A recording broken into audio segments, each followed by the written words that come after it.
लगेगी तो शरीर को लगेगी, तुम्हारे दुख की अनुभूति होगी तो शरीर को होगी, सुख की अनुभूति होगी तो शरीर को होगी। तुम्हारे पास 5 लाख रुपए होंगे तो शरीर को एक अनुभूति हुई, बस। तुम्हारे 5 लाख होने और अगले साल तुमने कपट किया 6 लाख हो गए तो फर्क तुम्हारी जिंदगी में कुछ नहीं पड़ा। वो उतने बैंक में जाकर के जमा हो गए या ब्लैक मनी जमा हो गए। तुम्हारे पास 5 लाख में और 6 लाख में डिफरेंस कुछ नहीं आया। कपड़े उतने ही 4 के 4 पहन रहे हो, रोटियां वही 2 की 2 खा रहे हो, मक्खन फिर भी तुम नहीं खा सकते, डायबिटीज तुम्हें, ब्लड प्रेशर है, मगर एक सुख की अनुभूति है कि अब हमारे पास 6 लाख हो गए, बस। और अगर तुम मरो तो नोटों का कफन तुम्हारे ऊपर डाला नहीं जाएगा। किसी आज तक किसी व्यक्ति ने राजाओं के शरीर पर भी नोटों का 100 का नोटों का कफन बना करके नहीं सिरा, भाई इतने बहुत पैसा कमाया है इस नोटों का कफन डालें, वैसा नहीं डाल सके। हम केवल अपने ही भ्रम में दूसरों को किस प्रकार से क्या कहें इसी चिंतन में रहे। एक सेल टैक्स ऑफिसर, कहां गए तुम? एक सेल टैक्स ऑफिसर किसी की बही खाते जांच कर रहा था।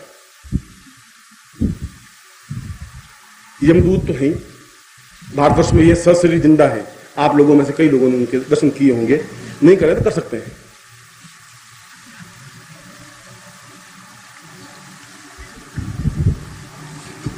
सेल टैक्स ऑफिसर आया और उसने उनके बही खाते जांच किए। बही खाते जांच करते करते करते लास्ट पन्ने पर पहुंचा तो उसने लिखा कि 3000 के बिस्किट लाकर के कुत्ते को खिलाए। उसने साला बहुत बदमाश, 3000 के बिस्कुट कुत्ते को खिलाए? तुम मुझे फ्रॉड कर सकते हो, तुम मुझे छल करते हो साले। बिस्कुट को खिलाए जाते हैं, कुत्ते को खिलाए जाते हैं, और तुम्हारे कुत्ते ने 3000 के बिस्कुट खाए, क्या है? उनका साहब, अब इस कुत्ते की जगह आपका नाम लिखता तो आपकी बदनामी होती, मेरी भी बदनामी होती। भाई खाता मैं क्या लिखता, मैं आपको 3000 रुपए रिश्वत तो दिए, अब मैं क्या करता और क्या करता है, लिखना पड़ा। अब आपको तो मैं ये कुत्ता सब काट लेता हूं, आपका नाम लिख देता हूं, जैसा आप खुश हो वैसा करने को तैयार। आदमी व्यवस्था है, मजबूरी है, क्या कर सकता है। इसलिए वो कह रहे अहम ब्रह्मास्मि, उस ब्रह्म को प्राप्त करने के लिए तुम्हें इस देह से ऊपर उठना पड़ेगा। मैं तुम्हें कल भी अपने प्रवचन में समझाया कि जहां देह तत्व से ऊपर उठ जाता है आदमी, देह तत्व से आगे की ओर अग्रसर हो जाता है, वहां मन तत्व समझ में आ जाता है। देह और मन में डिफरेंस इतना ही, और मन के माध्यम से जहां मन है वहां स्त्रैण है, जहां मन है वहां दया है, वहां प्रेम है, वहां करुणा है, वहां स्नेह है, वहां अटैचमेंट है, वहां अस्तित्व है, अस्तित्व है, वहां हृदय पक्ष है। तुम में वे गुण हो, पुरुष में अगर वे गुण आते हैं तो महापुरुष बन जाता है, बुद्ध बन जाता है, महावीर बन जाता है, ईसा मसीह बन जाता है, सुकरात बन जाता है, शंकराचार्य बन जाता है। मगर यदि स्त्री में पुरुष के गुण आ जाए तो चंडिका बन जाती है। पूर्ण दर्शन करने हो जगदम्बा के, यहां करो या घर में करो, एक जैसी बोल साले। आप तुम सोचो जगदम्बा में उसमें क्या फर्क पड़ा। पुरुष के गुण स्त्री में नहीं आने चाहिए और आते हैं। अधिकतर पुरुषों के गुण स्त्रियों में ही है, मेरा अनुभव तो ऐसा ही रहा है। जिनके घर में शादी हुई उसमें पुरुष के गुण आने शुरू हुए, 2-3 साल बाद तो उसमें पूर्ण पुरुष के गुण आ जाते हैं। इसलिए शंकराचार्य जो कह रहा है कि मन की चिंतन पर विचार करने से साधना पक्ष प्रबल होता है। मन के चिंतन पर, देह तत्व पर नहीं। ये जितनी भोग है, जितनी विषय वासनाएं हैं, जितनी कमियां हैं, जितनी हमारी न्यूनताएं हैं, ये जो कुछ है बस देह तत्व पर ही है। देह तत्व से जिस दिन परे हट जाएंगे हम, कल भी मैंने बुद्ध का एक उदाहरण देकर तुम्हें समझाया कि जिस क्षण आदमी सोच लेता है कि मृत्यु तो मेरी है ही, 14 दिन बाद मेरी मृत्यु है, जिस क्षण ये सोच लेता है फिर वो कुछ गलतियां नहीं करता। जिस दिन उसको मालूम पड़ा कि 14 दिन बाद मेरी मृत्यु है तो जितने उसके शत्रु थे वहां जाकर प्रणाम करके आया, भैया हम जा रहे हैं, 14 दिन बाद मर जाएंगे, मैं आपको प्रणाम करता हूँ, वो गलती हुई तो आप माफ कर देना। पड़ोसियों को माफी मांगी, एक्स को माफी मांगी, वाई को माफी मांगी, खाना पीना छोड़ दिया, घी खाना छोड़ दिया, सब कुछ नहीं है, ये संसार असार है, इस संसार में कुछ नहीं है। आदमी ऐसा रहे वह देह तत्व से परे हटेगा। ऐसा रहे कि हम जीवन में हूं और काम करना है, कर्तव्य करना है, इस कर्तव्य को आगे बढ़ाना है, ऐसा भावना रखे और मनस्थिति पर पहुंचे, और मनस्थिति पर पहुंचे और मन की उन वृत्तियों में, ये सब वृत्तियां जो दया है, ममता है, करुणा है, स्नेह है, प्रेम है, ये सब मन की वृत्तियां हैं। देह की वृत्तियां तो है नहीं। देह की वृत्तियां तो सुख की अनुभूति और दुख की अनुभूति है। अब मन की वृत्तियों में आप पौरुषता ला सकते हैं, अत्याचारपन ला सकते हैं, झूठ ला सकते हैं, छल ला सकते हैं, ये सब मन की वृत्तियों को आप हावी हो सकते हैं अपने ऊपर। और जब आपके मन की भावनाएं उस रूप में बन सके जहां आप लोगों में स्त्रीत्व आ सके, जहां हम लोगों में ये सद्गुण जो संचारी भाव 33 संचारी भाव कहें, ये दया, करुणा, प्रेम, स्नेह, कुल मिलाकर के 33 है, घृणा भी, अपमान भी, इनके आने से ही वो मन तत्व पर विजय जब प्राप्त की जाती है तब उसको ब्रह्म का चिंतन स्पष्ट होता है। ब्रह्म क्या है? ब्रह्म तो मैं क्या बन रहा हूं वह ब्रह्म। अहम ब्रह्मास्मि का मतलब ये है, मैं क्या बन रहा हूं? मैं बन रहा हूं कि मेरी आंखों में करुणा व्याप्त है। मैं ऐसा बन रहा हूं कि लोग गालियां दे रहे हैं, मेरे ऊपर कोई फर्क नहीं पड़ता। भाई तुमने गाली दी, तुम्हारी बहुत, फिर भी तुम्हारी अहोभाग है कि तुमने मुझे गाली दी, कुछ दिया, मैं तुम्हारा एक आभारी हूं कि गाली तो दी तुमने। जब ये भावना आती है, इस भावना की क्रिया को ब्रह्म कहा गया है। ऐसा चिंतन जहां आदमी का चिंतन बन सके, जहां आदमी दूसरों की मदद करने की अपने आप क्रिया बन जाएगी, यहां वो धर्म से फिर हट जाएगा, इन संप्रदायों से हट जाएगा। उसके लिए फिर कोई मुसलमान आएगा तब उसके अंदर कोई अंतर नहीं आएगा, ईसाई आएगा तो कोई अंतर नहीं आएगा, बौद्ध आएगा तो कोई अंतर नहीं आएगा, क्योंकि अपने आप उन वृत्तियों से ज्ञान की चेतना जागृत होगी। धर्म की चेतना जागृत होने की जरूरत नहीं है। धर्म ने तो हमने जकड़ा है। धर्म तो जैन ग्रंथों में साफ लिखा है कि कृष्ण भगवान, ये कृष्ण तो है ही नहीं, बहुत पाखंडी अत्याचारी लाइन साफ साफ लिखी हुई है। कृष्ण को जितनी गालियां जैन ग्रंथों में दी उतनी तो कहीं दी नहीं। और ये सातवें नरक में पड़ा जब निकल नहीं सकता, जिंदगी में निकलेगा नहीं। जैन ग्रंथों में दूसरे लाइन में लिखा है कि भूल करके भी इस महावीर स्वामी के धर्म को मानने वाले को इस मंदिर के पास में से निकलना नहीं चाहिए। और आपको मालूम होना चाहिए कि महावीर स्वामी ने जैन धर्म नहीं चलाया। महावीर स्वामी जैन नहीं थे। महावीर स्वामी के बाद के लोगों ने जैन धर्म को प्रारंभ किया। वो खुद जैन थे ही नहीं, उन्होंने तो चिंतन दिया, एक विचार दिया। जो उन्होंने विचार दिया उस विचार को हम समझे नहीं। उन्होंने कहा कि हम जीवन में अपरिग्रह रहें, संयमित रहें, भूखे रहें, और हमने जबरदस्ती उस व्यक्ति को भूखा मार करके मारने की क्रिया कर दी। हमने शेर सुंदरदास जी को कहा कि नहीं, तुम 7 दिन तक संतारा लोगे, जबरदस्ती भूखे मरोगे। हमने जबरदस्ती मार करके महावीर स्वामी बनाना शुरू कर दिया। ये हमारे धर्म की, ये जहां धर्म बना, महावीर स्वामी के बाद में जो धर्म बना, वो धर्म अपने आप में विकृतियां लेके पैदा हुआ। उनमें कुछ अच्छे गुण थे। महावीर स्वामी ने जो चिंतन कहे वे अच्छे गुण थे। उनको इतना करुणा और दयावान होते हुए भी उसको महावीर कहा गया। वीर वह होता है जिसमें ताकत प्रेम की, दया की, करुणा की ताकत होती है, वह वीर बन सकता है। ऐसा चिंतन लेकर के जो चल सकता है वो ब्रह्म बन सकता है। तब ब्रह्म अस्मि ही अहम, मैं उस अहम को छोड़ करके और उस पूर्ण उन वृत्तियों को जो 33 वृत्तियां उनको अपने हृदय में स्थापित करता हुआ मैं स्वयं जो कुछ जैसा बनूंगा और तुम बनोगे बुद्ध की तरह। तुम रावण तो बन ही नहीं सकते। जब तुम्हें अंदर प्रेम का जागरण होगा तब तुम रावण नहीं बन सकते। रावण बनने के लिए बिल्कुल एक दूसरा गर्भ चाहिए। प्रत्येक मां रावण जैसा गर्भ नहीं धारण कर सकती। प्रत्येक मां रावण को पैदा नहीं कर सकती। प्रत्येक मां कंस को भी पैदा नहीं कर सकती। एक लुलपुंज को पैदा कर सकती है, एक छोटे मोटे क्षुद्र जीव को तो पैदा कर सकती है। रावण को पैदा करने के लिए बहुत फोर्स चाहिए, ताकत चाहिए मां को। बुद्ध को पैदा करने के लिए भी मां को बहुत ताकत चाहिए। ऐसा गर्भ अपने आप में बहुत क्षमतावान होना चाहिए, जिसकी खुद की कोई तपस्या हो, आधार हो, बेस हो। और तपस्या शब्द बना है केवल गुरु के चिंतनों को अपने आप में उतारने की क्रिया से। तपहम सपूर्वा सा तपस्या। जो उनके चिंतनों को अपने आप में उतार सके वह तपस्या है, वह तप है। जो अपने ताप को अपने ऊपर झेल सके, क्रियात्मक पक्ष ले सके, वह तपस्या है।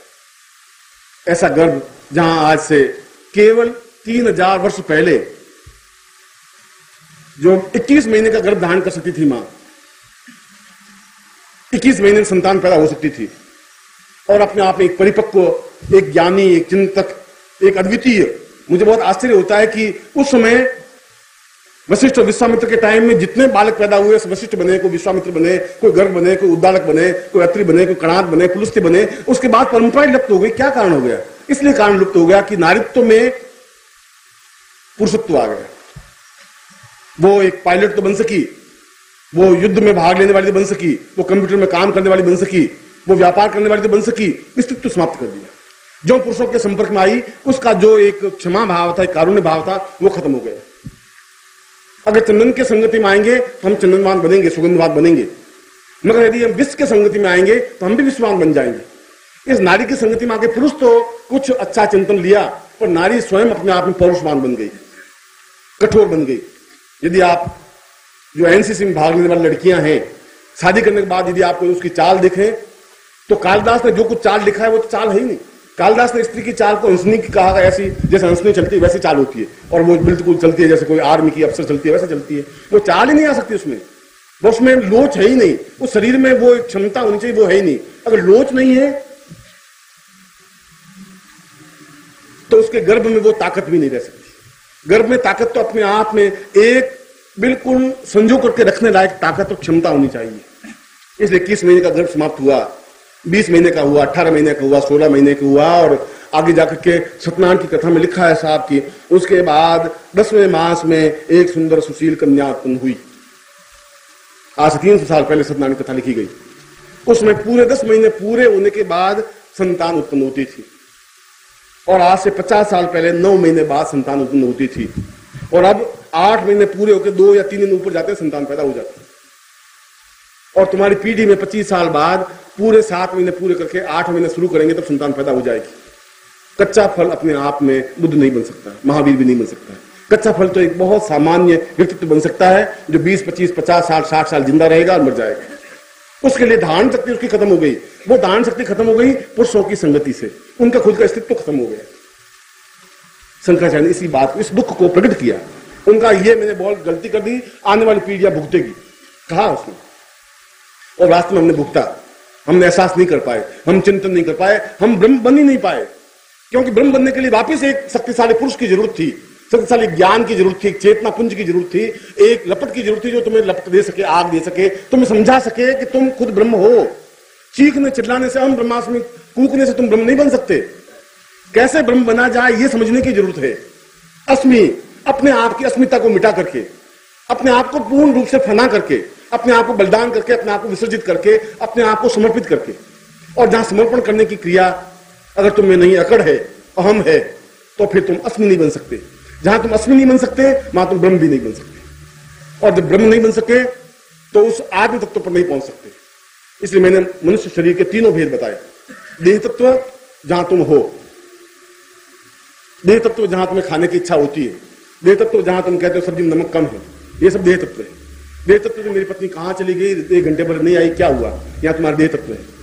ये देह तत्व है कि पति गया और आधे घंटे तक आया नहीं, रोज 5 बजे ऑफिस से आ जाता है, साला आज 7 बजे तुम गया कहां, 2 घंटे तक कहां रहा? अरे भाई ऑफिस में काम था, साल तेरे ऑफिस में काम था, मैंने टेलीफोन किया, तुम ऑफिस भाई।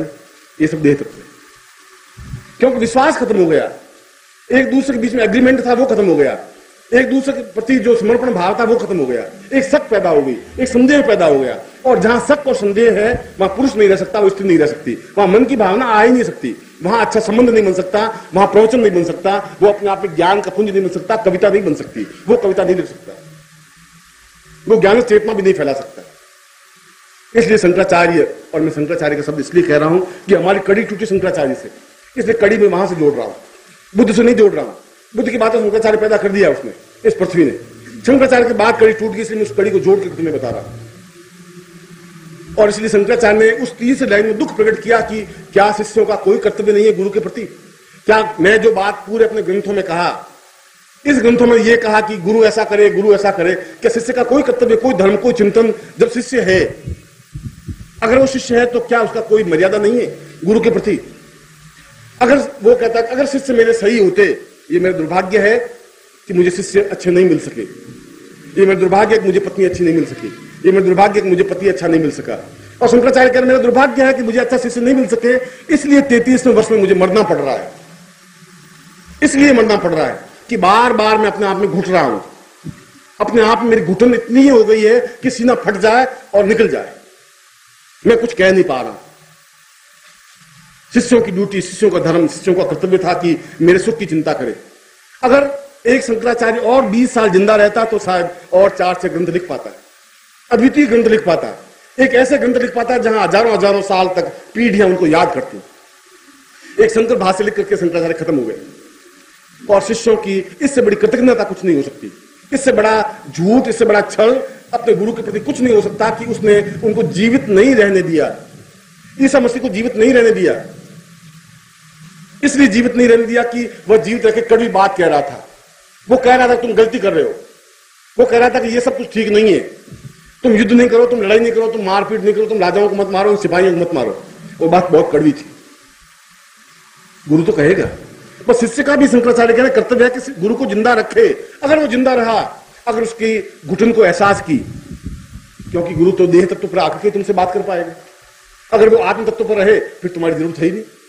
फिर तो आंख बंद की तुम बैठे हो, मैं भी आंख बंद की बैठा हूं, 4-6 घंटे 8 घंटे बैठा हूं, तुम अपनी जगह मैं अपनी जगह, फिर उससे तो कोई फायदा भी नहीं होगा। मैं तुम्हें कैसे समझा पाऊंगा? तुम्हें समझाने के लिए मुझे देह तत्व पे आना ही पड़ेगा। रविशंकर बहुत बड़े एक संगीतज्ञ है, नाम तुमने सुना होगा, अमेरिका में, इंग्लैंड में, पूरे संसार में उनका नाम है, सितार वादन में। हिंदुस्तान में आए, सब संसार में घूमते घूमते उन्होंने बहुत बड़े प्राइज प्राप्त किए, करोड़ों रुपए कमाए। जब हिंदुस्तान में आए तो उन्होंने सोचा कि जिस गांव में पैदा हुआ उस गांव के प्रति भी मेरे कुछ कर्तव्य हैं, कुछ ऋण हैं। छोटा सा गांव है, 300 घर का, तो क्या हुआ? मैं अगर न्यूयॉर्क में इतना प्रयोग देके आया हूं, इतने सितार बजा के आया हूं, इंग्लैंड में बजा के आया हूं, फ्रांस पेरिस में बजा के आया हूं, तो हिंदुस्तान में बजाऊंगा। हिंदुस्तान में उनको बड़ा सम्मान दिया गया, राष्ट्रपति उनको अवार्ड दिया, सब कुछ किया। तो अपने गांव में गए तो गांव वाले बहुत खुश हुए, रवि आ गया, रवि आ गया। ये हमारा बचपन का रविया था, तो नंगा घूमता था रविया, तुझे याद है? अभी घूमता था, तो 5 साल का था तो घूमता था। अब उसमें कौन सी आप महानता मुझे दिखा रहे हैं कि तू रविया नंगा घूमता था?